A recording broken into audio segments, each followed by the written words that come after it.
नमस्ते अस्तु महामाये श्रीपीठे सुरपूजिते शङ्खचक्रगदाहस्ते महालक्ष्मी नमोऽस्तुते।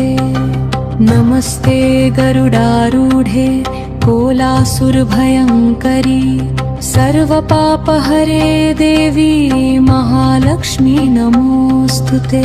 सर्वज्ञे सर्ववरदे सर्वदुष्टभयङ्करी सर्वदुःखहरे देवी महालक्ष्मी नमोऽस्तुते।